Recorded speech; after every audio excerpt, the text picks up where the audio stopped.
Right?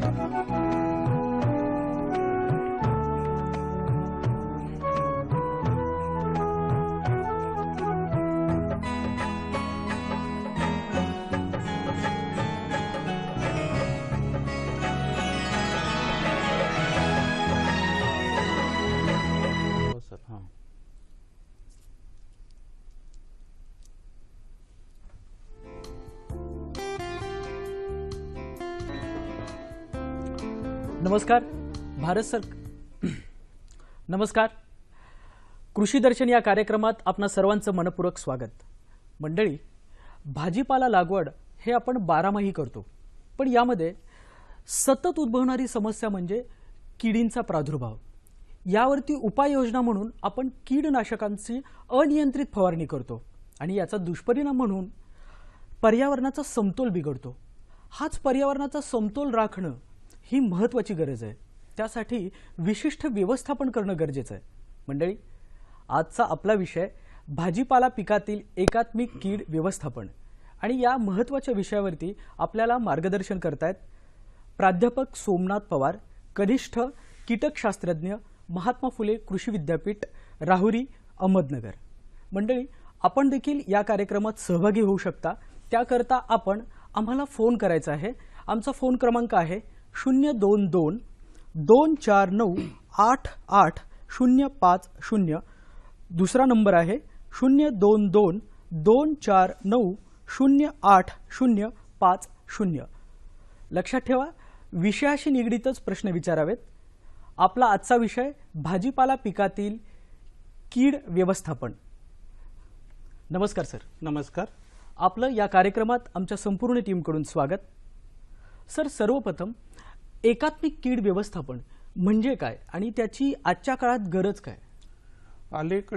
अलीकडून शेतकरी बांधव तिन्ही हंगामात म्हणजे खरीप, रब्बी आणि उन्हाळी हंगाम त्यांच्या नियंत्रणासाठी रासायनिक कीटनाशके मोठ्या प्रमाणात वापरली जातात. त्यामुळे कीटनाशकांच्या अनियंत्रित वापरामुळे अनेक दुष्परिणाम दिसू लागले. त्यामध्ये किडीच्या शरीरात कीटनाशकांच्या प्रतिकारशक्ती निर्माण होऊ राहिली आहे. दुय्यम किडी ह्या मुख्य किडी बनवून राहिलेले आहे. परजीवी आणि मित्र कीटकांचा संहार होऊ राहिला आहे.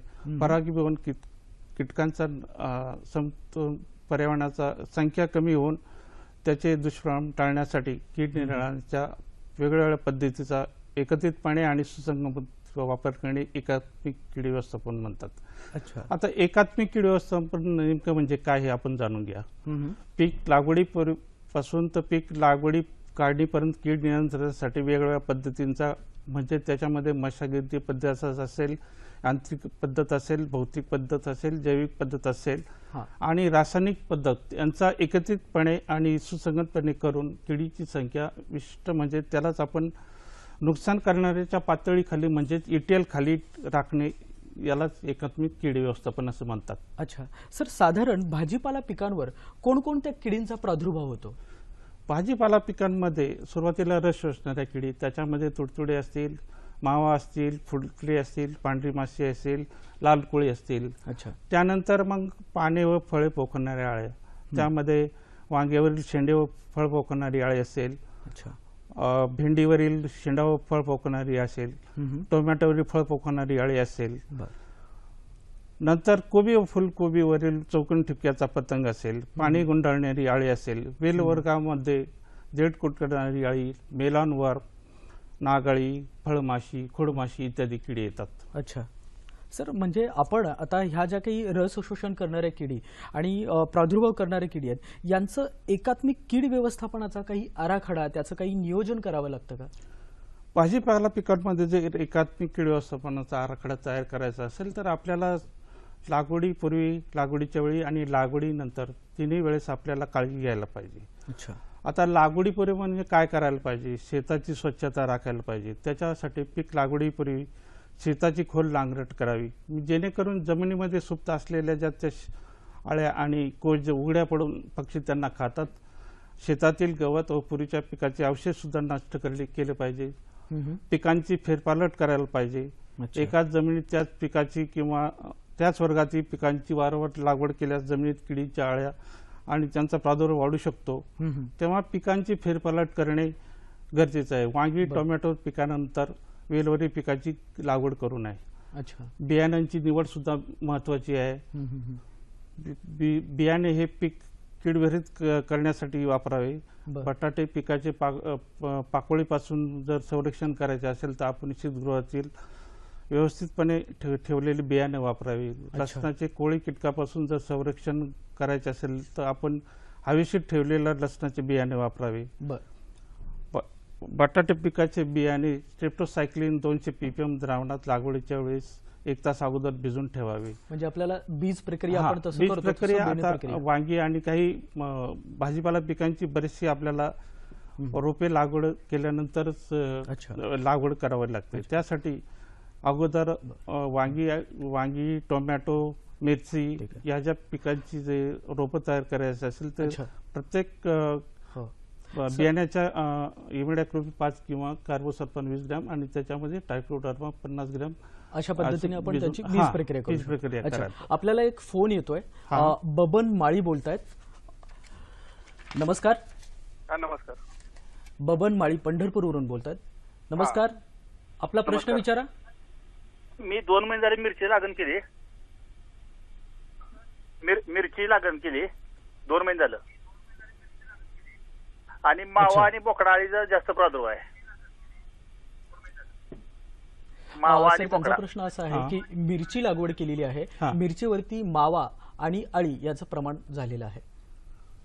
मिरचीवरील जर मावा अळीचं प्रादुर्भाव झालेला असेल तर माव्यासाठी जैविक कीटकनाशकामध्ये व्हर्टिसिलियम लेकॅनी किंवा मेटाराइझम ॲलिसोटी या कीटकाची ह्या जैविक बुरशीनाशकी फवारणी करावी.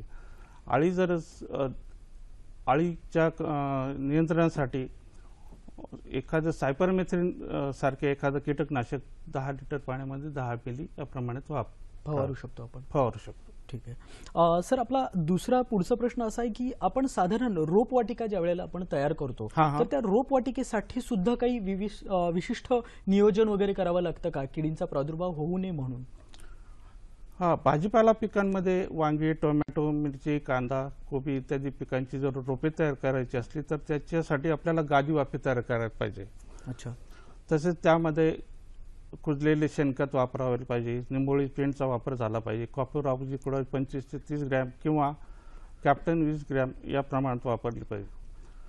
नंतर किडीचे संरक्षण करण्यापासून 2 रोपे उगवून आल्यानंतर 2 सरींच्या ओळीमध्ये 10% फोरेट 10 ग्रॅम किंवा कार्बोफ्युरॉन 25 ते 30 ग्रॅम 2 ओळी टाकावे आणि साधे हलके पाणी द्यावे. नंतर गरज पडल्यास डायमेथोट या कीटकनाशकाची फवारणी करायची. आणि जे रोप वाटिका करायची असेल तर आपल्याला पूर्ण वाफे हे साध्या मस्लिन कॉर्थिन आणि नायलॉन नेटने जर झाकून घेतले तर बाहेरील रस शोषणाऱ्या किडीपासून त्याचे चांगले संरक्षण होते. अच्छा, त्यांचा प्रादुर्भाव आपण रोखू शकतो. म्हणजे जेणेकरून विषाणूजन्य रोगाचा पुढे प्रादुर्भाव होणार नाही ते महत्वाचं आहे. म्हणजे ते विषाणूजन्य रोग या कीटकांमार्फत आपल्याला प्रादुर्भाव करू शकतो. ठीक आहे, त्याचं नियंत्रण आपण याच्या थ्रू करू शकतो. ठीक आहे सर, लागवडीच्या वेळी आणि लागवडीनंतर देखील काही विशेष उपाययोजना आहेत का आणि त्या कशा कराव्यात? आता हे लागवडीपूर्वी जे सांगितल्याप्रमाणे रोपवाटिका कशी करावी. आता लागवडीच्या वेळेस रोपे हे इमिडाक्लोप्रिड 10 मिली 10 लिटर पाण्यात किंवा कार्बोसल्फान 20 मिली किंवा अधिक ट्रायकोडर्मा 50 ग्रॅम प्रति 10 लिटर पाण्यामध्ये 1 तास बुडवून ठेवून नंतर लागवड करावी. अच्छा. साधारणपणे पुन्हा लागवडीनंतर 8 ते 10 दिवसांनी रोपाभोवती निंबोळी पेंट 400 किलो अधिक ट्रायकोडर्मा पावडर 10 किलो प्रति हेक्टर पाण्यात मिसळावी. तसेच फोरेट 10 किलो किंवा कार्बोफ्युरॉन 30 किलो प्रति हेक्टरी वापरले तरी चालते. अच्छा, ठीक आहे सर. साधारण की जैविक कीड नियंत्रण ही एक पद्धत आहे साधारण किडीचा प्रादुर्भाव टाळण्यासाठी. तर ही जैविक कीड नियंत्रण पद्धत काय आहे? या पद्धतीमध्ये जैविक कीड नियंत्रणासाठी हानिकारक ज्या किडी आहेत त्याच्यावर किडीवर उपजीवणाऱ्या काही किडी आहेत. त्यामध्ये परजीवी कीटक असतील, परभक्षी कीटक असतील, रोगांचा फैलाव करणारे रोगजनक असतील, त्याच्यामध्ये बुरशी असेल, जीवाणू असेल, विषाणू असेल यांचा समावेश होतो. आता ट्रायकोगामा हे कीटक टोमॅटोवर फळ पोखरणाऱ्या अळीसाठी वापरता येतात किंवा भेंडीवरील फळ पोखरणाऱ्या अळीसाठी वापरता येतात. वांग्यावरील शेरटे व फळ पोखरणाऱ्या अळीसाठी वापरता येतात. याचे एकरी प्रमाण 50,000 प्रति एकर असावे. प्रति एकर 50 हा, हजार. 50 असावे. ठीक आहे. आता हे लेडी बर्ड बीटल हे मावा आणि त्याचे किडी खातात व हिरवा जाळीदार पतंग त्यालाच क्रायसोफा कारणीभूत होते. ते पांढरी माशी, तुडतुडे ठीक आहे सर. यांचे जे खाऊन नियंत्रण करतो. अच्छा. आता कोपेडिसोमा कोलेरी बटाट्याच्या पाकपोळीवरील किडीसाठी नियंत्रण शोध वापरता येतात. हे परजीवी कीटक हा. आहेत. अच्छा. तसं- सर आपल्याला एक तसं- फोन येतोय. हा. दिगंबर बोलतायत वाशिमवरतून. नमस्कार, आपला प्रश्न विचारा. सर वांगीवर शेंडाळी पडून राहिली. हा सर, मी दिगंबर दिगंबर लहाने लहाने, बोलतो आपला वाशिमहून. प्रश्न विचारा. आता वांगी लावली सर मी, वांगीवर शेंडाळी पडून राहिली आणि भरपूर शेंडाळी आहे, त्याच्यावर काय फवारावं आणि कसं अच्छा. करावं? सर त्यांचा प्रश्न असा आहे की वांग्यांवरती शेंडे अळीचा प्रादुर्भाव झालेला आहे, त्याच्या नियंत्रणासाठी काय करता येईल? वांग्यावरील शेंडे अळीसाठी सुरुवातीला आपण किडलेले शेंडे काढून टाकावे. बरं. नंतर जैविक कीटकनाशकाची फवारणी करावी. बीटीसाठी सारखं जैविक कीटकनाशक 10 ग्रॅम प्रति 10 लिटर पाण्यातून वापरावे. जास्त प्रमाण जर किडीचं झाले असेल क्लोरोजेन रासायनिक कीटकनाशक किंवा इमामेक्टिक बेन्झोएट यासारखी कीटकनाशकाची फवारणी करावी. अच्छा. सर आपला साधारण मगाशी आपण बोलत होतो की जैविक कीड नियंत्रण, त्याचमध्ये जैविक कीड नियंत्रणामध्ये बॅसिलस थोरेन्सिस मगाशी मी तुम्हाला सांगितल्याप्रमाणे बीटी, HNPV व्हायरस हा टोमॅटोवरील फळपोकवण्या अळीसाठी वापरला जातो. अच्छा. SLPV स्पोडोप्टेरा अळीच्या नियंत्रणासाठी वापरला जातो. व्हर्टिसिडियम लेकॅनी, मेटॅरम आणि सुपडी या बुरशी रस रचणाऱ्या किडींच्या नियंत्रणासाठी वापरले जातात. ट्रायकोडर्मा पॅसिलस हे बुरशीजन्य औषधे, जैविक औषधे व तसंच सुडोमोनास फ्लोरेसन्स सूत्रकुमीच्या नियंत्रणासाठी वापरले जातात. अच्छा. सर मगाशी आपण सांगितलं की सापळा पद्धत एक असते, भाजीपाला पिकांवरील जी काही किडी येतात त्यावरती पण आपण सापळा रचून किंवा सापळा लावून ती देखील त्यांची आपण संख्या कमी करू शकतो, तर ती पद्धत काय आहे? एकात्मिक कीड व्यवस्थापनामध्ये कामगंध सापळे म्हणजेच आपण त्याला फेरोमोन ट्रॅप्स किंवा रस शोषणाऱ्या किडीसाठी चिकट सापळे हे चिकट सापळे पिवळ्या आणि निळ्या रंगाचे मध्ये मिळतात. बरं. कामगंध सापळ्यांचा उपयोग म्हणजे नर पतंग अडकले जातात, त्यामुळे किडीच्या प्रजनन शक्ती पुढे कमी होते व हे नियंत्रण सुद्धा कमी खर्च होतो. फवारणी आणि फवारणीचा खर्च कमी होतो, जेणेकरून नैसर्गिक किडीचं त्यामध्ये संवर्धन होऊन त्यांचं हे वाढ होते. त्याच्यासाठी कामगंध सापळे हे वापरावेत. आणि हे कामगंध सापळे प्रत्येक किडीसाठी वेगवेगळे. वांग्यावरील शेंडे अळीसाठी लुसिलर कामगंध सापळे वापरावे. टोमॅटोवर फळपोकवण्या अळीसाठी हेलिलोरुस कामगंध सापळे वापरावे. कोबीवरील पतंगाच्या चौकोनी टप्प्याच्या पतंगासाठी DBM हा लूर वापरावा. काकडी, दोडका, भोपळा या वेलवर्गीयासाठी फळमाशी दुसरे कामगंध सापळे वापरावे. बरं. सर चिकट सापळे याबद्दल थोडं विस्तारित सांगा. चिकट सापळे हे साधारणपणे 2 कलरचे असतात, एक पिवळा चिकट सापळा आणि एक निकट सापळे.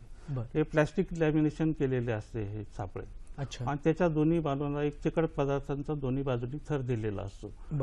पिवळा चिकट सापळा हा पांढरी माशी आणि तुडतुडे यांचे आकर्षण करतो, तर निळे चिकट सापळे फुलकिडीसाठी आकर्षिले जातात. बरं. अच्छा. आपल्याला एक फोन येतोय. उद्धव गायकवाड बोलतायत. बोला, आपला प्रश्न विचारा.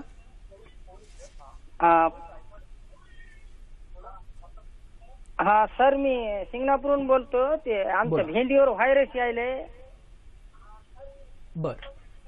ते भेंडीवरचे पिवळे झालेत पानं, काही पानं गुंडाळायले. ते नवीन रोग आला ह्या वर्षी, ते माहिती पाहिजे होती म्हणलं.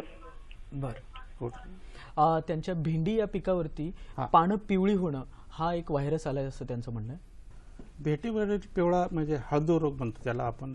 हा रस शोषणाऱ्या तुडतुडे किडींपासून होतोय. सध्या महात्मा फुले विद्यापीठाने विकसित केली फुले विमुक्ता ही जात या हळदू रोगाला आणि येलोव्हेन मोजॅकला मुक्त आहे. त्याच्यामुळे तिचा जरी वापर केला तर शेतकरी बांधवांना त्याचा अजून चांगला फायदा होईल. अच्छा. म्हणजे आपण या रोगाचा प्रादुर्भाव होऊ नये म्हणून ते बेणं आपण वेगळं घ्यायचं आहे. त्याचं वाण, त्या वाणांचं नाव काय? फुले विमुक्ता फुले महात्मा फुले विमुक्ता. कृषी गेल्या वर्षी रिलीज केलेली आहे. बर, अच्छा. सर, आपण मगाशी ज्या वेळेला कीटक जे सापळ्यांबद्दल बोलत होतो, ते चिकट सापळे याबद्दल बोलत होतो आपण विस्तारित स्वरूपात. हा तर तिथून जे काही सापळे आपण वापरले तर ते आपण कुठल्या किडींचा प्रादुर्भाव होऊ नये म्हणून आपण ते मोस्टली वापरावेत? मोस्टली रस शोषणाऱ्या किडींसाठी वापरले जातात. तर पिवळे चिकट सापळे हे पांढरी माशी आणि तुडतुडे यासाठी वापरले जातात. तर निळे सापळे बरं. फुलकिडीच्या नियंत्रणासाठी वापरले जातात. हो सर. सर, आपण एक आपले प्रगतिशील शेतकरी आहेत, हा. त्यांच्याशी आपण फोनवरतून संपर्क करतोय. हो हो त्यांचं नाव आहे गणेश साबळे, जिल्हा अहमदनगरवरतून बोलतायत. गणेश साबळे, नमस्कार. नमस्कार. हॅलो, नमस्कार सर. नमस्कार. मी साबळे गणेश, राहणार खराडी, पोस्ट वाघापूर, तालुका संगमनेर, जिल्हा अहमदनगर येथून एक शेतकरी बोलत आहे. हा, बोला. बोला. मी बऱ्याच वर्षापासून भाजीपाला पिके घेत आहे. पवार सरांच्या मार्गदर्शनामुळे मला कोणत्या हंगामात कोणता भाजीपाला पिके, त्यांचे कोणते वाण व तसेच कीड व रोगाच्या व्यवस्थापनाबद्दल फोनवरून व कधी कधी तर प्रत्यक्ष भेटी आणि माहिती मिळते. माझे गाव प्रवरा नदीकाठी असल्यामुळे मी कायम भाजीपाला पिके घेत असतो. मी नेहमी पवार सरांच्या संपर्कात राहून कीटकनाशके व बुरशीनाशके किती प्रमाणात घ्यावी, कसे घ्यावे याबद्दल मार्गदर्शन मिळते. मला सुरुवातीला जैविक कीटकनाशकांची अजिबात कल्पना नव्हती.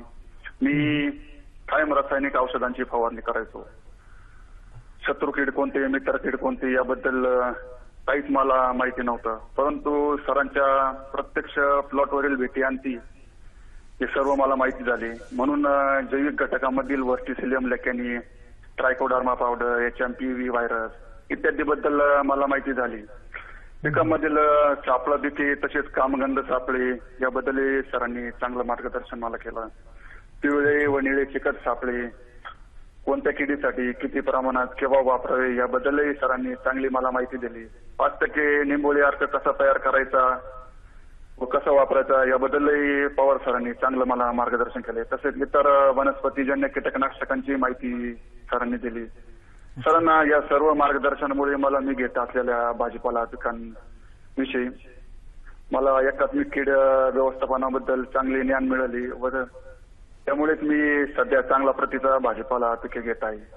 सरांना मला एक असा चांगला प्रश्न विचारायचा आहे माझ्या भागात उद्भवत असलेला, की आमच्याकडे मागील हंगामात काही शेतकऱ्यांच्या वेलवर्गीय भाजीपाला पिकांमध्ये मुळांवरती गाठी दिसून आल्या आणि एका शेतकऱ्याने सांगितलं की माझे ह्या वर्षी कारलं पीक काय चांगलं जमलेलं नाही. तर याची कारण काय काय आणि कशामुळे उद्भवत आहे याच्याबद्दल सविस्तर माहिती सांगा. धन्यवाद. अच्छा, धन्यवाद गणेश साबळे. सर, त्यांना त्यांच्या पिकांवरती ज्या काही मुळांवरती गाठी येतात त्याबद्दल त्यांचा प्रश्न. आता हे साबळे ज्या परिसरात राहतात त्या भागात कायमच भाजीपाला पिके घेतात आता त्यांनी सांगितलं. बरं. आता भाजीपाला पिकं कायम घेतल्यामुळं त्यांचं मुळावर गाठी म्हणजे ते सूत्रकृमीचा प्रादुर्भाव झालेला आहे त्या अच्छा. भागामध्ये. जो म्हणजे त्या कारल्याच्या पिकाला, मग त्या कारल्याच्या पिकाला सूत्रकृमीचा प्रादुर्भाव झाला त्यामुळे फळं कमी येतात, झाडांची वाढ होत नाही, झाडे पिवळी पडतात बरं. आणि एकंदरच फळे लागण्यामुळे शेतकऱ्याचं साहजिक नुकसान होतं. हे जर गोष्टी टाळायच्या असतील तर पिकाची फेरपालट करायला पाहिजे. अच्छा. म्हणजे एक दल पिकानंतर द्विदल पीक घेतले पाहिजे किंवा हिरवळीचे खतं घेतले पाहिजे. त्याच्यामध्ये धाक किंवा धेंचा घेतला पाहिजे. बरं. आणि बुरशीनाशक, जैविक बुरशीनाशक वापरली पाहिजे. ट्रायकोडर्मा प्लस असेल, महात्मा फुले कृषी विद्यापीठानं रिलीज केलेलं ट्रायकोडर्मा प्लस आहे, पॅसिलोमायसिस लिनेसिस आहे, अच्छा. सोडोमोनास फ्लोरोसन्स जीवाणू सुद्धा वापरता येतात. निंबोळीचा पेंटचा वापर करायला पाहिजे की जेणेकरून सूत्रकृमीचं नियंत्रण, प्रादुर्भाव होणार नाही, त्याचं नियंत्रण होतं. काही शेतकऱ्यांना काय अडचण आली तर महात्मा फुले कृषी विद्यापीठात गेले 30 ते 40 वर्षापूर्वी सूत्रकृमी ही योजना चालू आहे. तिथे बी शेतकरी संपर्क करू शकतात आणि त्यांना पाहिजे ते मार्गदर्शन सूत्रकृमी बद्दल मिळू शकेल. अच्छा, खूपच छान मार्गदर्शन केलं सर तुम्ही. गणेश साबळे सर, आम्हाला खात्री आहे की तुम्हाला सरांनी दिलेल्या मार्गदर्शनाचा लाभ होईलच. तुम्ही या कार्यक्रमात सहभागी झालात याबद्दल आपले धन्यवाद. सर, आपला पुढचा प्रश्न, हा. आपण साधारण मगाशी बोलताना म्हणालात की रासायनिक कीडनाशकांचा गरजेनुसार वापर करायचा, नियंत्रित वापर करायचा, तर तो कसा करायचा, कसा करावा असं तुम्ही शेतकऱ्यांना सांगू शकाल? रासायनिक कीटकनाशकांचा गरजेपुरताच वापर करा. म्हणजे काही किडीची आर्थिक नुकसानीची पातळी जर ओलांडली तरच गरजेनुसार रासायनिक कीटकनाशक वापरलं. उदाहरण द्यायचं झालं, भेंडीच्या पानावरील प्रति पान जर 3 तुडतुडे असले तरच फवारणी 10 लिटर पाण्यातून 15 मिली डायमेथेट वापरावी. बरं. आणि जर पुन्हा जर त्या पातळी जर 3 पेक्षा जास्त गेली तर दुसरे कीटकनाशक वापरावे. अच्छा. आलटून पालटून कीटकनाशक वापरावे, म्हणजे त्या किडीचा प्रादुर्भाव जास्त वाढणार नाही. अच्छा, म्हणजे आणि त्या किडीमध्ये पण त्या कीडनाशक प्रतिकार क्षमता हा, पण निर्माण होणार कदाचित नाही. रोखता येईल आपल्याला. आता हे वांगी, टोमॅटो, भेंडी या पिकातील फळे कीड नियंत्रण जर प्रमाण 5 ते 10% वरच गेलं बर, तरच रासायनिक कीटकनाशकाची फवारणी करायची. आणि अधूनमधून जैविक कीटकनाशकं आणि गरज भासल्यासच रासायनिक कीटकनाशकाची फवारणी करायला पाहिजे. बर. सर, आपण जर वांगी पीक, वांगी हा भाजीपाला जर आपण निवडला आणि त्याची लागवड केलं तर त्यामध्ये एकात्मिक कीड व्यवस्थापन म्हणून आपण काय करू शकतो? आता वांगी पिकामध्ये एकात्मिक कीड व्यवस्थापन करायचं ठरलं तर पहिलं बीज प्रकारे केलेलं बियाणं वापरायला पाहिजे. बर. दुसरी महत्वाची बाब म्हणजे रोपवाटिकेत 3x1 वाफे करून त्याच्यामध्ये योग्य प्रमाणात खते आणि औषधी मिसळावी, कुजलेले शेणखत मिसळावे, निंबोळी पेंट 2 ते किलो वापरावे, गरजेनुसार कॉपर ऑक्झिक्लोराइड 25 ते 30 ग्रॅम किंवा ट्रायकोडर्मा पावडर 25 ग्रॅम या बुरशीनाशकाची गरज पडल्यास डायमेथेट 30% औषध 10 लिटर पाण्यातून 15 मिली या प्रमाणात वापरावे. पूर्ण वाफा नायलॉन नेटने किंवा साध्या मस्लिन कोटने झाकून घ्यावा, म्हणजे बाहेर रस शोषणाऱ्या किडींचा त्याच्यावर प्रादुर्भाव दिसून येणार नाही. अच्छा, म्हणजे आपण जसं रोपवाटिकेमध्ये आपण ते आच्छादन केलं होतं तसंच. आता पुनर्लागवडीच्या वेळेस ज्या ठिकाणी आपल्याला वांग्याचं पीक घ्यायचं आहे त्या शेताभोवती मका आणि चवळी पिकाची लागवड करावी. निंबोळी पेंटची 1000 ते 1500 किलो प्रति हेक्टर टाकावे.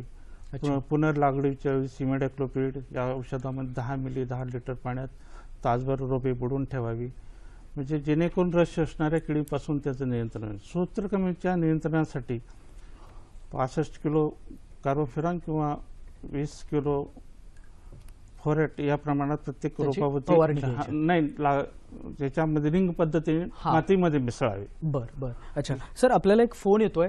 संजय गवते बोलतायत, जाफराबाद, जिल्हा जालन्यातून. नमस्कार, बोला, आपला प्रश्न विचारा. सर, माझा प्रश्न असा आहे, आपण भाजीपाल्यावर रोग पडतात, त्या रोगाचा प्रादुर्भाव झाल्यामुळे कीटकनाशक फवारतो.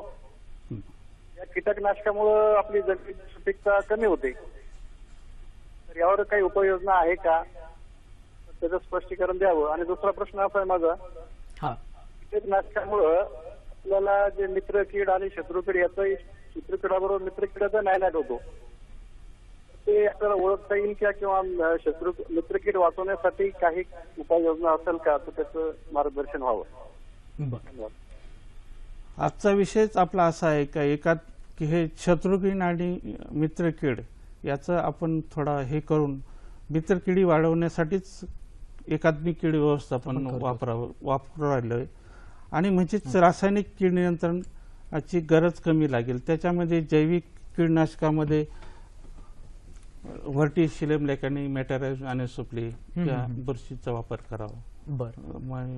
मूळ सूत्रकृमी नियंत्रणासाठी सुडोमोनास फ्लोरोसन्स, ट्रायकोडर्मा पावडर किंवा यांचा सुद्धा मातीमध्ये जमिनीमध्ये मिसळून वापर करावा, म्हणजे जेणेकरून रासायनिक कीटकनाशकाची गरज कमी लागेल आणि जैविक कीड नियंत्रण वापरल्यामुळे मित्र किडी मरू शकणार नाही. बर, कारण ह्या कीटकनाशकांचा जेवढा जास्ती आपण हा. अनियंत्रित वापर वापर करतो केला त्यामुळे मित्र किडींचा सुद्धा यामध्ये संहार त्रास होतो, जो होतो. हा. व्हायला नकोय. त्यासाठी आपण नियंत्रित वापर करणं गरजेचं आहे. हा. अच्छा सर, त्याचबरोबर त्यांचं असं म्हणणं आहे की कीटकनाशक वापरल्यानंतर जमिनीची सुपीकता कमी होते का, किंवा होते असं ते म्हणतात, तर ते कितपत खरं आहे किंवा त्याचं काय मार्गदर्शन?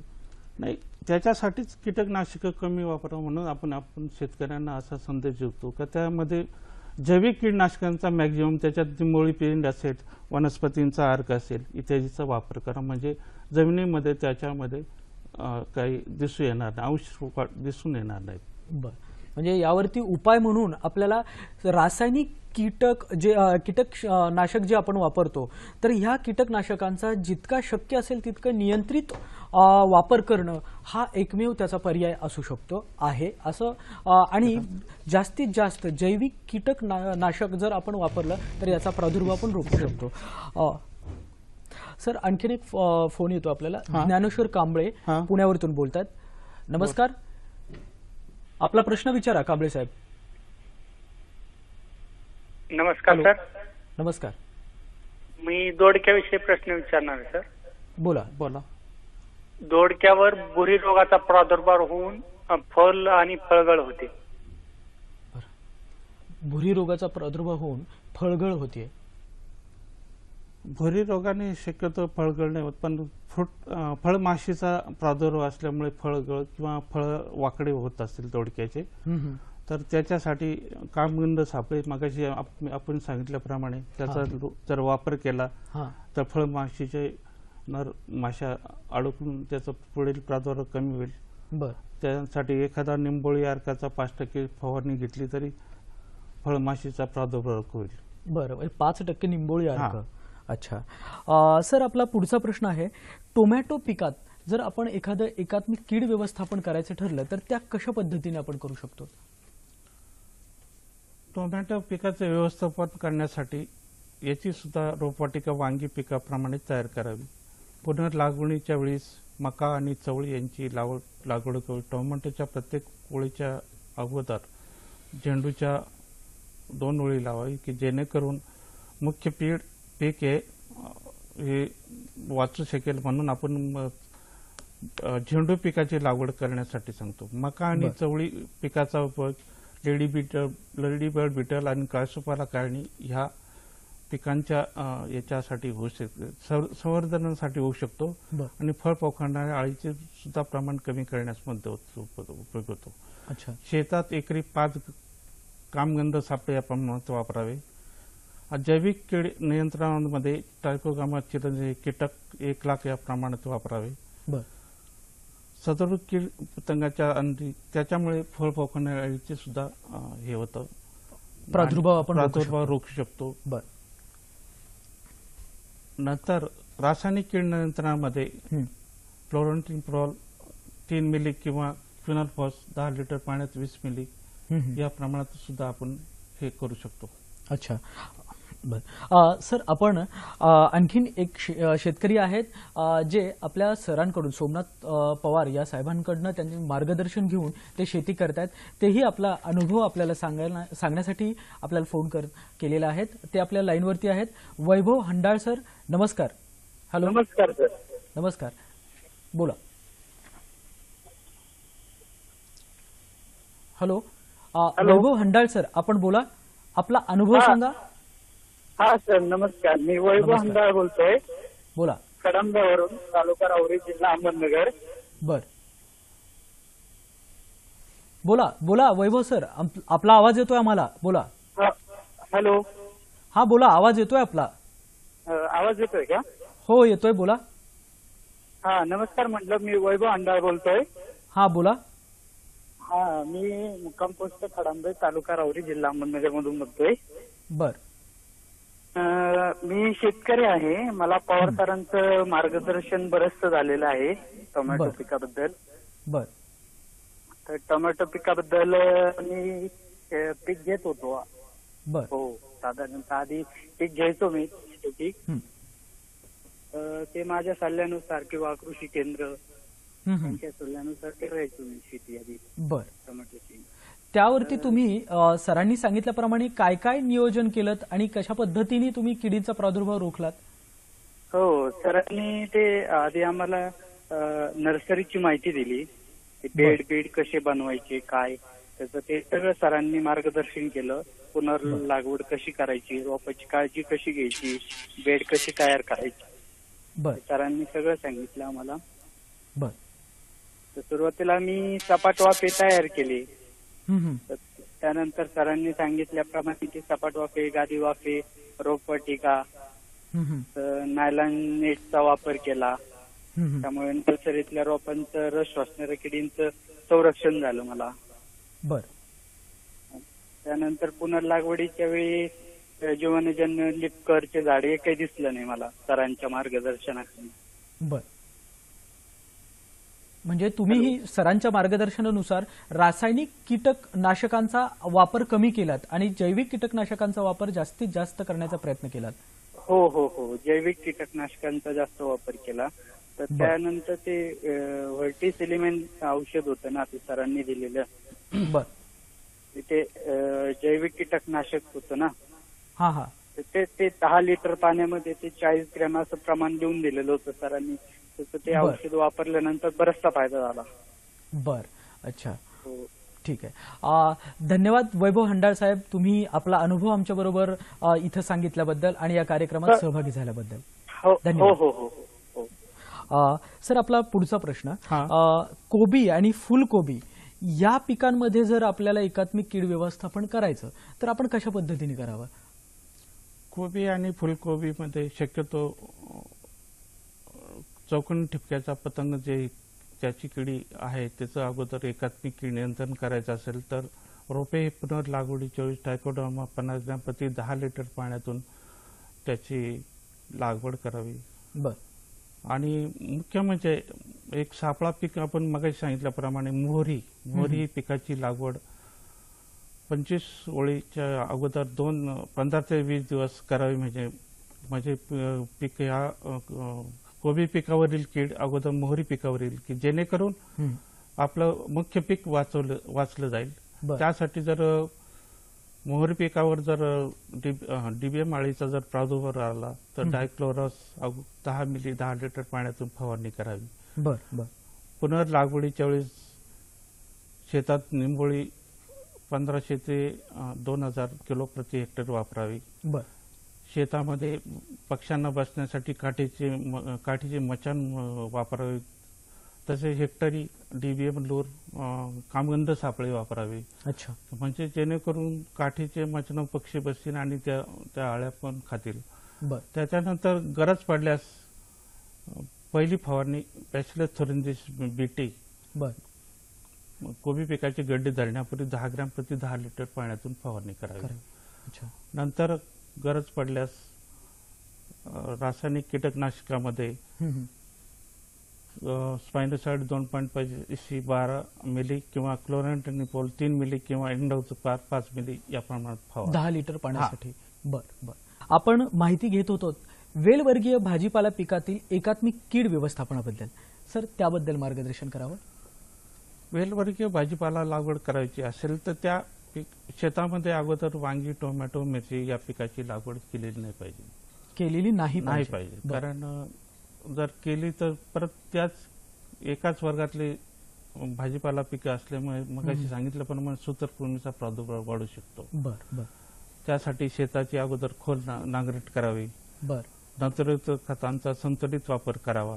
बर आणि पिवळे रस श्वसणाऱ्या किडीसाठी पांढरी माशीसाठी पिवळे चिकट सापळे वापरावे. बर फुलकिड्यांचा जर प्रादुर्भाव दिसून असेल तर निळे चिकट सापळे वापरू शकतो. बर रस श्वसणाऱ्या किडींसाठी व्हर्टिसिलियम लेकॅनी किंवा मेटाराइन अॅनिसोप्ली 10 लिटर पाण्यातून 40 ते 50 ग्रॅम या प्रमाणात वापरले पाहिजे. बर फळ पोखरणाऱ्या आळीसाठी कामगंध सापळे त्याच्यामध्ये लुशिलूरचे रक्षक सापळे 5 या प्रमाणात वापरायला पाहिजे.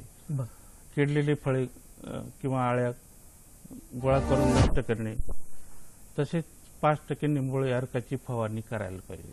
अच्छा की जेणेकरून वेलवर्गीय भाजीपाला पिकांमध्ये हम्म. पिकात व्यवस्थित कीड व्यवस्थापन आपण शक्य करू होतं. शकतो. अच्छा सर, तुम्ही म्हणतात की सापळा चिकट सापळे, कामगंध सापळे याला, पण याचं प्रमाण साधारण आपण किती एरियामध्ये, किती म्हणजे क्षेत्रामध्ये आपण किती प्रमाणामध्ये ते लावायचं, त्याचं काही प्रमाण आहे का, त्याची काही नग संख्या आहे का? कामगंध सापळेमध्ये प्रत्येक पिकावेच वेगळे आहेत. आता वांगी पिकावर जर वापरायची झाली तर आपल्याला एकरी 40 या प्रमाणात कामगंधे वापळे एकरी 40. एकरी 40. ठीक आहे. म्हणजे साधे फनेल ट्रॅप असलेला सापळा. बर. नंतर मग टोमॅटो मिरचीवरील फळपाखोने अळीसाठी आपल्याला हेलिलूर सापळा वापरता येईल. ते साधारण 8 ते 10 पर एकर वापरायला पाहिजे. बर. काकडी, दोडका, भोपळा वर्गीयसाठी, फळमाशीसाठी आता सांगितल्याप्रमाणे रक्षक सापळा 5 ते 10 या प्रमाणात वापरायला हवा. हेलिलूर कामगंध सापळा त्याच्यात वापरला जातो. अच्छा, म्हणजे वेलवर्गीयसाठी आपण थोडं जास्ती प्रमाणात मध्ये हे सापळे लावू शकतो किंवा लावावेत. बरं, ठीक आहे. सर, तुम्ही म्हणालात की 5% निंबोळी अर्काची फवारणी, पण हा 5% निंबोळी अर्क हा ही तयार करण्याची काही प्रोसेस आहे का? ते कशा पद्धतीने हा 5% निंबोळी अर्क तयार करतात? आता बऱ्याचशा माझ्या याच्यामध्ये कीड व्यवस्थापनामध्ये मी बऱ्याच ठिकाणी सांगितलं की 5% निंबोळी अर्काची शेतकऱ्यांनी फवारणी करावी. आता 5% निंबोळी अर्क कसा करावा याची थोडक्यात मी आपल्याला सांगू शकतो. 5 किलो निंबोळी, बारीक कुटलेली निंबोळी 10 लिटर पाण्यामध्ये रात्रभर भिजत ठेवावी. त्यानंतर दुसऱ्या दिवशी हा जो भिजवलेला लगदा आहे तो पातळ व सरगाळ फडक्याने गाळून घ्यावा. सदरचे द्रावण 90 लिटर म्हणजे सर्व एकत्र द्रावण 100 लिटर व्हायला पाहिजे. अच्छा, की जेणेकरून 5% निंबोळी अर्काचा त्याच्यामध्ये हे, आणि त्याच्यामध्ये 100 ग्रॅम साबणाचा चुरा किंवा साबणाची पावडर वापरून संध्याकाळच्या वेळेस या निंबोळी अर्काची फवारणी करायची, की जेणेकरून मित्र कीटक त्याच्यामध्ये वाढले जातील आणि उत्पादनामध्ये सुद्धा फायदा मिळेल. बर. सर, साधारण आपण एकात्मिक कीड व्यवस्थापनामध्ये भाजीपालामध्ये वेलवर्गीय असतील, शेंगवर्गीय असतील, तर यामध्ये आपण प्रत्येक वेळेला काही वेगळं व्यवस्थापन आपण करतो का? आणि जर ते आपल्याला करायचं असेल तर आपण त्यामध्ये काय वेगवेगळे पण त्यामध्ये करायला हवं, एक आराखडा तयार करताना, एक नियोजन तयार करताना? आपला उद्देशच हा आहे का रासायनिक कीटकनाशकांचा प्रमाण आपल्याला कमी करण्यासाठी आपण हे एकात्मिक कीड व्यवस्थापन आराखडा वापरायला पाहिजे. सर, आपल्याला एक फोन येतोय. पंकज गवळी बोलतायत अकोल्यावरतून. नमस्कार. हॅलो. हॅलो. हा सर, मला एक प्रश्न विचारायचा होता. बोला. आपण वेगवेगळ्या प्रकारचे भाजीपाला पेरतो ना, ठीक आहे, मग त्याच्यावर वेगवेगळ्या प्रकारचे कीटक पडतात. हो. बर. आणि त्या म्हणजे कीटकनाशक वापरण्यासाठी वेगवेगळ्या प्रकारचे कीटकनाशक आपल्याला वापरायला लागेल. हो. तर असे कोणते कीटकनाशके आहेत का जे सर्व कीटकांना नष्ट करण्यास उपयोगी पडतील? सर्वसमावेशक कीटकनाशक ते विचारतात? नाही, असं सर्वसमावेश कीटकनाशक नाही सांगता यायचं, कारण असं कीटकनाशकाचं नसावं नाही, कारण रस शोषणाऱ्या किडींसाठी वेगळे आहे, फळ पोखरणाऱ्या अळीसाठी वेगळे कीटकनाशक आहे, फळमाशीसाठी वेगळे कीटकनाशक आहे. पण आपल्याला कीटकनाशकाचं प्रमाण कमी करण्यासाठी शक्यतो जैविक कीटकनाशकाचाच वापर करावा. पण त्याच्यामध्ये वर्टिसिलियम लॅकॅनी बुरशी असेल, मेटारायझम आणि सुपली असेल, दुसरे जीवाणू नाशक असतील, असं एकंदरीत रासायनिक कीटकनाशकापेक्षा ह्या रस शोषणाऱ्या किडींसाठी अगोदर आपण जैविक कीटकनाशकांचा वापर करावा. अच्छा, ठीक आहे. सर, आपण शेवटी एक साधारण या एकात्मिक कीड व्यवस्थापन जर करायचं म्हटलं, नव्याने कोणी करू इच्छित असतील, शेतकरी बंधू असतील किंवा कोणी केलेलं असेल पण त्यामध्ये काही त्रुटी असतील, तर या बाबतीत आपण काय संदेश द्या? त्रुटी म्हणाल तर एकात्मिक कीड व्यवस्थापन करण्यासाठी तुम्हाला आपण अगोदर चर्चा केल्याप्रमाणे लागवडीपूर्वी, लागवडीच्या वेळी, लागवडीनंतर अशा वेगवेगळ्या 3 भागामध्ये आपण काळजी घ्यायला पाहिजे. अच्छा. सुरुवातीला शेताची नांगरट, खोल नांगरट करणे, पिकांची फेरपालट, कीडविरहित बियाणे, प्रतिकारक्षम जातींची निवड करणे, लागवडीचा वेळ, बर. आंतरपिके, सापळा पिके, जैविक कीटकनाशकांचा वापर, नंतरच गरज पडली तरच आपण रासायनिक कीटकनाशक वापरायला पाहिजे, जेणेकरून कीड व्यवस्थापनाचा उद्देश आपला सफल होईल. त्याच्यामुळे त्रुटी राहण्याचा प्रश्नच येणार नाही. बर. पण हे रासायनिक कीटकनाशक आपण योग्य त्या वेळेला वापरावे, कमी प्रमाणात वापरावे, पण याही पेक्षा जास्त जर आपल्याला जैविक कीटकनाशक जर आपल्याला वापरायचे असतील तर त्यात अजून काय काय उदाहरणं असतील किंवा जे शेतकऱ्यांना त्यांच्या स्वतःहून सुद्धा त्याचं काही ते नियोजन करू शकतील, ते तयार करू शकतील, जसं निंबोळी अर्क तुम्ही आता सांगितलं, तसंच अजून काही प्रमाण किंवा अजून काही वेगळे जैविक कीटकनाशक आहेत का आणि ती कोणती? निंबोळीच्या अर्कापेक्षा आता करंज तेल एक आहे. अच्छा सर, या प्रश्नाचं आपण उत्तर घेऊयात. आपल्याला एक कॉल येतोय. नवनाथ दिघे बोलतायत संगमनेरवरतून. नमस्कार. नमस्कार. बोला. आपला प्रश्न विचारा नवनाथ दिघे. माझा प्रश्न असा आहे, आम्ही भाजीपाला करीत असतो दरवर्षी. त्याच्यामध्ये फुलवर आणि कोबी त्याच्या हिरवी आळ्याचे नियंत्रण कसे करावे याबद्दल म्हणजे त्याच्या फुलोऱ्यावरती आळी आल्यानंतर काय नियोजन करावं? हो, नियंत्रण कसे करावं हिरवी आळी? बर, ठीक आहे. याचा प्रश्न कोबीवरील म्हणजे फुलकोबीवरील चौकोन ठिपक्याचा पतंग, आता मगाशी सांगितल्याप्रमाणे मी तुम्हाला कॅबेज DBM म्हणतो त्याला आपण, चौकोन ठिपक्याचा पतंग. बर. याचे नियंत्रण. अच्छा. त्याचे नियंत्रणासाठी पहिल्या सांगितलं 25 ओळीनं अगोदर आपण मोहरीची लागवड करावी, जेणेकरून ते कीट कोबी किंवा फ्लावरवरील पडणारे कीटक त्या याच्या आकर्षिले जाते, म्हणजे मुख्य पीक आपलं त्याच्यावर वाचेल. मग नंतर मोहरीच्या पिकावर पहिली फवारणी करावी, म्हणजे आपला जो पुढच्या फ्लावर पिकावर किंवा कोबी पिकावर येणारा प्रादुर्भाव टळेल. आणि गरज पडल्यास कमीत कमी औषधाचा वापर करावा, म्हणजे त्याच्यामध्ये स्पायनोसाइड असेल, क्लोरंट्रेनिपोल असेल किंवा एंडोझोकार्ब असेल, कमी कीटकनाशकाचा त्यामध्ये फवारणी करावा. अच्छा अच्छा, ठीक आहे. एक सर, सुरुवातीला तुम्ही म्हणालात की आपण जितकं पर्यावरणाचा समतोल बिघडतो कीटकनाशकांचा अनियंत्रित वापर केल्यावरती, तर ह्या अनियंत्रित वापर, जैविक कीटकनाशकांचा योग्य तो वापर आणि येणाऱ्या प्रत्येक याच्यानुसार पिकांवरती जो येणारा एक नवीन कीटकनाशक असतो किंवा एक नवीन कीटकांचा मार्केटमध्ये, तर या बाबतीत सुद्धा शेतकऱ्यांचे फार गोंधळ असतो की आम्ही कुठल्या पद्धतीचे कीटकनाशक घ्यावेत आणि काय, याबद्दल काय आपण मार्गदर्शन सांगाल? नाही, शेतकऱ्याला एवढंच यावेळेस सांगू शकतो, कमीत कमी आता बाजारात नवीन नवीन कीटकनाशके येऊ राहिले आहेत, त्यांचं प्रमाण अत्यल्प प्रमाणात लागतं. बरं. त्याच्यामुळे किडीचं नियंत्रण सुद्धा चांगलं होतं. बरं. त्याच्यामध्ये इमॅमेक्टिन बेन्झोएट असेल, क्लोरंट्रेनिपोल असेल, क्लोथायनिलीन इन्सेक्टिसाइड असेल. बरं. म्हणजे याचं प्रमाण साधारण आता बऱ्याचशा कमी 10 लिटर पाण्यामध्ये कमी अधिक प्रमाणात लागू शकतं. त्याच्यामुळं किडीचं नियंत्रण होतं पण आणि आपला खर्च पण कमी होतो आणि नैसर्गिक शत्रू पण वाचले जातात. अच्छा अच्छा. त्यामुळं आपण त्याचं नियंत्रण करताना किंवा खरेदी करताना साधारण आपण जे कीटकनाशक, शेतकरी बंधू ज्या वेळेला कीटकनाशक खरेदी करतात त्या बाबतीत देखील त्यांना काही मार्गदर्शन हवं असतं की, तर त्याबद्दल काय सांगाल आपण?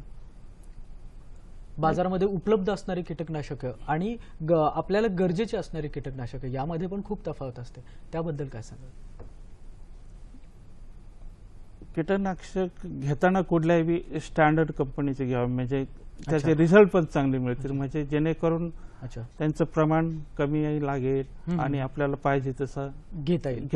सर, आपल्याला एक कॉल येतोय. विद्यानंद पाटील बोलतायत. हॅलो, पालघरवरून बोला. विद्यानंद पाटील बोला. सर, मी गेल्या वर्षी भेंडीची लागवड केली होती. भेंडी? तर दोन प्लॉट मध्ये वेगवेगळ्या बियाण्याची नाव लावली होती. बर. पण एका जातीला व्हायरस आला आणि दुसऱ्या बाजूला व्हायरस आला. व्हायरस येण्याची कारणे काय? बर. कुठल्या प्रकारचा व्हायरस आहे तो, त्याचे लक्षणं सांगू शकाल? त्यांचा फोन कट झाला वाटतं, पण त्यांचं म्हणणं आहे की 2 वेगळ्या वाणं, त्यांनी एका पिकाची 2 वेगळी वाणं घेतली, भेंडी या पिकाची, पण एका वाणावरती प्रादुर्भाव झालाय, दुसऱ्यावरती नाही. त्याबद्दल काय? नाही, म्हणजे आपण मगाशी सांगितल्याप्रमाणे काही प्रतिकारक जाती ज्या कीड याचा व्हायरस होऊ शकत नाही. त्याच्यात त्यांची एक जात चांगली आलेली असेल आणि दुसरी जी जात लावलेली तिला ते पांढऱ्या माशीमुळं आणि पिवळे तोडतोड्यामुळं तो व्हायरस येतो आणि तो कदाचित दुसऱ्या वाणाला आला नाही कारण ती त्या प्रतिकारक्षम वाण असल्यामुळे तो वाण अच्छा त्याच्यापासून मुक्त झालेला. ठीक आहे सर, आपण या कार्यक्रमात सहभागी झालात आणि खूप चांगल्या पद्धतीने आपण मार्गदर्शन केलं भाजीपाला एकात्मिक कीड व्यवस्थापन या विषयावरती, त्याबद्दल आपलं धन्यवाद. धन्यवाद. मंडळी, आपण पुढील भागात भेटूयात. आपल्या पुढील भागाचा विषय आहे कृषी आधारित उपजीविकेसाठी कृती संगम कार्यक्रम. सहभाग आहे आर विमला, मुख्य कार्यकारी अधिकारी, आणि योगेश भांबरे, अभियान व्यवस्थापक, महाराष्ट्र राज्य ग्रामीण जीवन उन्नती अभियान, उमेद, नवी मुंबई. शेतकरी बंधूंनो, तुम्ही या भागाबद्दल प्रतिक्रिया आम्हाला कळवू शकता. आपला पत्ता आहे निर्माता कृषी दर्शन, फोन इन लाईव्ह, पांडुरंग बुधकर मार्ग, दूरदर्शन केंद्र, वरळी, मुंबई 400030.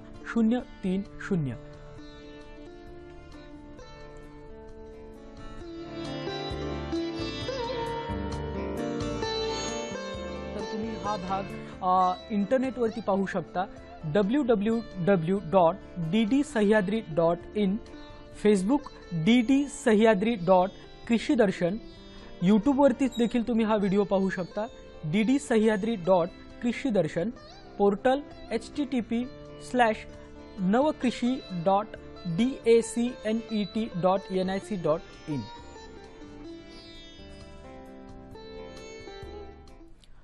आजचा भागातले ही माहिती घेऊन आम्हाला खात्री आहे की आपल्याला नक्कीच या मार्गदर्शनाचा लाभ होईल. सर, आपण या कार्यक्रमात सहभागी झालात याबद्दल आमच्या संपूर्ण टीमकडून आपला आभार. धन्यवाद.